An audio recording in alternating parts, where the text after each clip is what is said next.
back to 20 Minutes, hosted by the ESN Reports. We're your hosts for today's live broadcast. I'm Raj Pansar. And I'm Hank Bartholomew. As always, we'll be zooming in on issues affecting us now currently, one that we might not fully understand, but hope to by the end of this discussion. Over the last few months, a lot of you students and faculty have heard the word tariff tossed around. But do we know exactly what a tariff is? So that's our goal for today's live broadcast, is to define a tariff and truly understand what it means. Our guest today is Mr. Wright, professor of AP Macroeconomics, Regions Economics, and Regions Participation in Government here at East. Mr. Wright, welcome to the show. Thank you. All right. I think the best place to start is, how would you define a tariff for someone who doesn't know much about economics? Basically, a tariff is a tax on a country's imports. The tax is placed on the producer of something in the foreign country.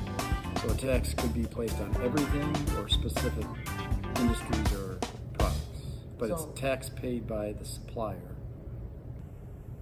So kind of going off of that definition, what countries gain from the tariffs? Well, on the surface, it sounds like the country doing the tariffing will gain tax revenue, and the tariff itself reduces the businesses producing it willingness to supply it in the market who's putting the tariff on it.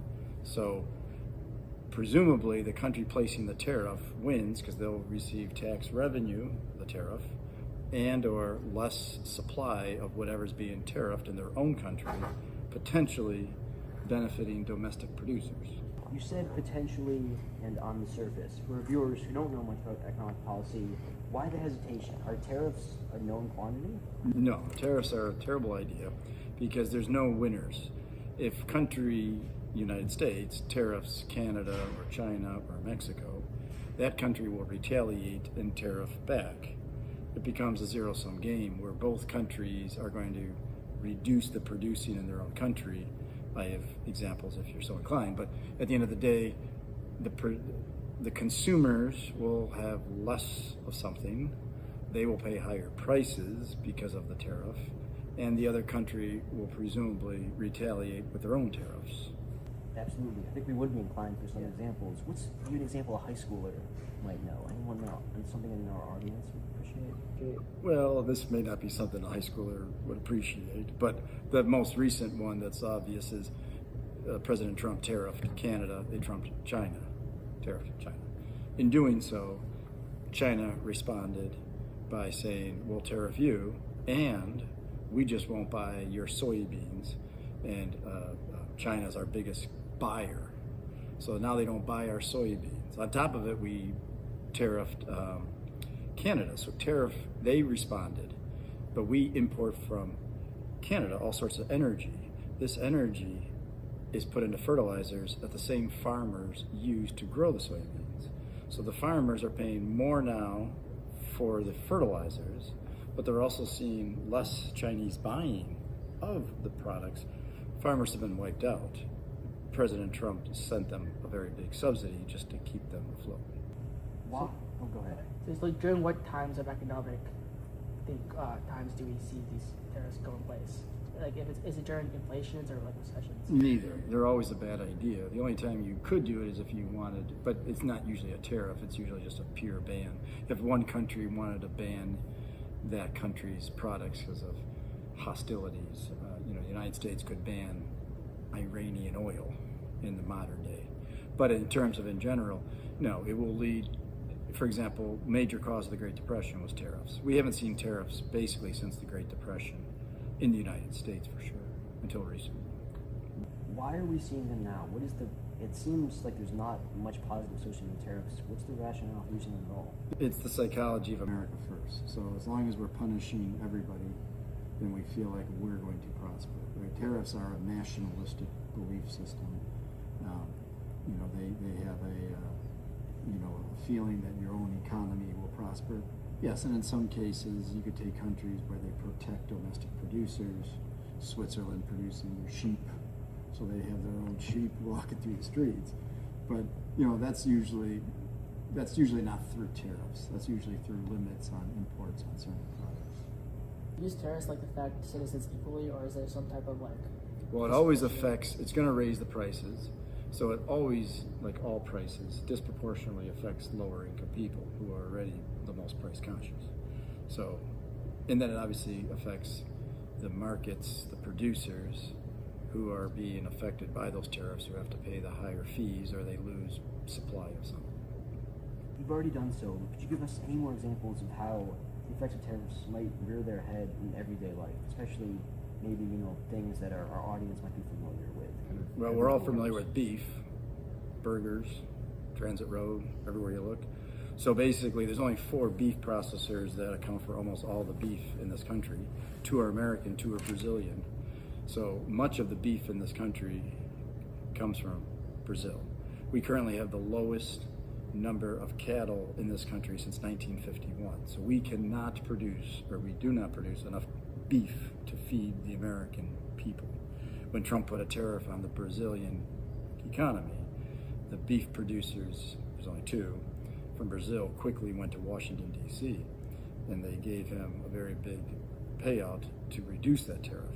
Because if that decreased the number of beef coming into the United States, it would perpetuate the cost. Ground beef is 71% more expensive today than it was 5 years ago. So today, American consumers are paying so much more to feed their families or themselves. And I wanted to ask, will these effects be permanent? Will beef continue to be incredibly expensive? When will tariffs wear off, if ever? Well, in most cases, Trump has wavered back and forth. Tariffs can be removed at any time by any president or Congress, and sometimes they're just short term. Most of Trump's tariffs have been reduced, removed. They were like playing games.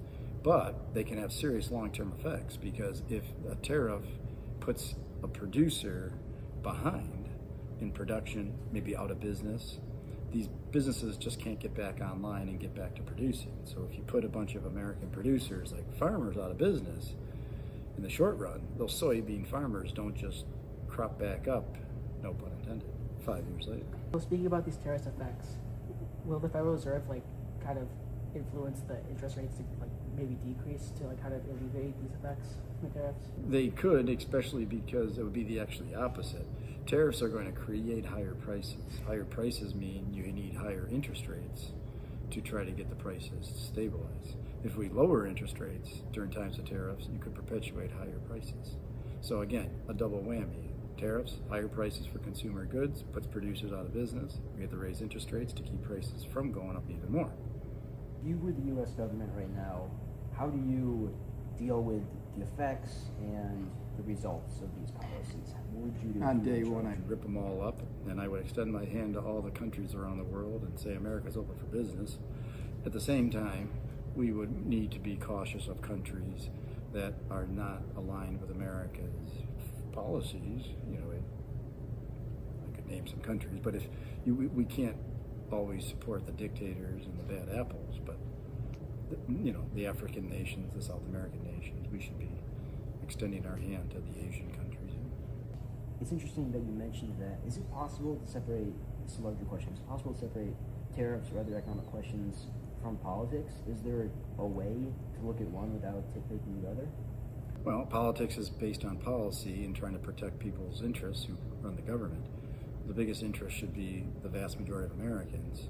The vast majority of Americans live paycheck to paycheck, and the biggest way to alleviate people who live economically challenged is to keep prices as low as possible for everyday things like food and shelter. Mr. Wright, what do you see as the future? The country, the world, with regard to tariffs? Well, I would only hope that after this administration, a new administration will come in. But to your point, can any country trust us again? Countries have completely realigned.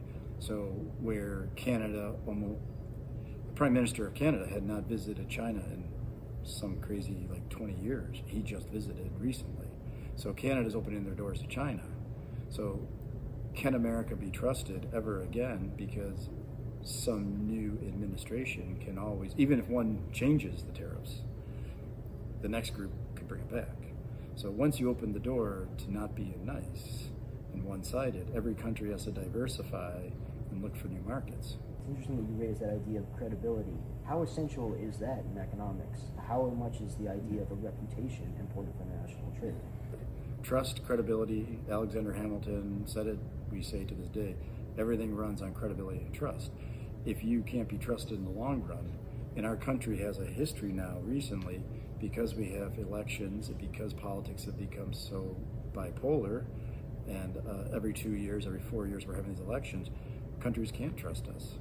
It's not a great way of saying it, but people can trust China because ultimately China has a dictator who's going to be there for a very long time. You know, at the end of the day, you need a country that has a stable policy, and we had that post-World War II until roughly 2017.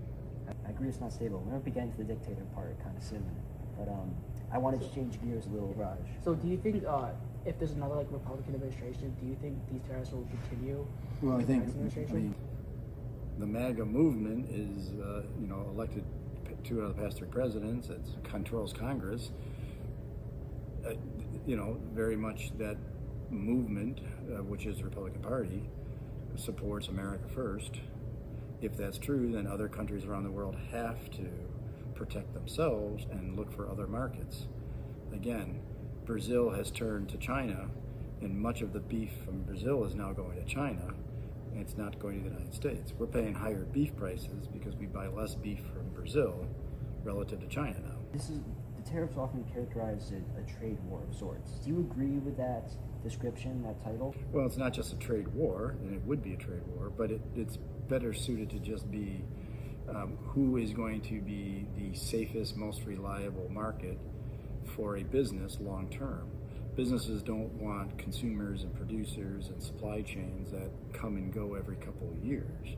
They need to put factories, they need to import and export reliably for decades into the future. Absolutely. So on the topic of businesses, do you think we'll see most U.S. businesses transfer into like other countries just to save like effects on tariffs per se? I think the bigger answer and question will be is other countries transferring away from the United States, which has completely happened already. And it's not, businesses don't make these decisions for 12 months. This plan is in place for decades, for a long time to come. I want to bring up another piece of the puzzle. The U.S. is also dealing with pretty heavy inflation right now. Is there a relationship between the tariffs and those economic policies and the inflation, or are they just separate, isolated? The problem with prices in this country, from housing to food to anything you name, is they're all connected. So we just keep getting hit with these, the COVID monetary policy, followed by Russian invasions, followed by, now tariffs. Our economy just keeps getting hit in the last 5 years with these repeated pressures on prices. Beef is up 74% in 4 years, as an example. Cars are up 50% in 4 years. I mean, housing prices are up, hundreds of percentages, 200% maybe in the last 5 years. These numbers aren't going to slow down. Well, it's interesting you mentioned that. Last video, we had a caller call into the show, and what they said was economic policy and these governments' actions, they seem so disconnected from my life, the average person's life. Is there a way that a regular person can truly or fundamentally impact the economy and economic policies? I mean, at the end of the day, the big challenge is most Americans and most average people, they don't get active politically until typically prices or employment become so extreme. So when you have a few people feeling the margins, but in the current state, with elections being so dominated by the billionaire class, you can't get elected by raising $1 here or $1 there. I mean, you still need the votes, and you need the media to produce the votes. It's prohibitively hard to run for major political offices without having the buy-in from big money. But the everyday person, I mean, they could certainly start movements, they could certainly vote. That would be the biggest thing. But there's very little they can do at the grassroots level without trying to inform their... But usually it takes something so extreme that people change their attitudes. What's the example of something that extreme? What do we need to get to in order to see sort of widespread, large scale change? Usually when prices are so high, like they were in 1980 when you changed presidencies and changed policies dramatically, typically, Hungary just had an election. After 16 or so years, they changed policies completely. They just did a 180 and went from Russia first to Europe first. The people there were feeling high unemployment, they were feeling high prices, and they witnessed corruption. So it takes eventually people will recognize the corruption, the high prices, the low unemployment, or sorry, the high unemployment. I guess the last question, it's really hard to quantify, but as a result of these economic changes, the tariffs, inflation, what are we going to see maybe on a more kind of cultural or societal level, if that's possible to quantify? I think the biggest cultural change you're going to see is I think people under the age of 35 will wake up and I don't mean to be mean, but I think the people who are 22 to 35 are what happens in your early professional careers impact you dramatically for the rest of your career, depending on the type of economy you come out in, the type of purchasing power, the type of incomes. So I think those people are the future of changing their political views or how they will vote or what their demands will be. Those are some really good viewpoints about tariffs in general. So I think that's pretty much all we have for today. I think that's a great place to leave off. Mr. Wright, this has been a time and a half. Thank you so much. Thank you. Thank you. Thank you. Of course. 20 Minutes is an Eastside News production. Editing and design by Faisal. Writing by Hank Bartholomew. Interviewing, speaking, and questions by Raj Panazar. Thank you.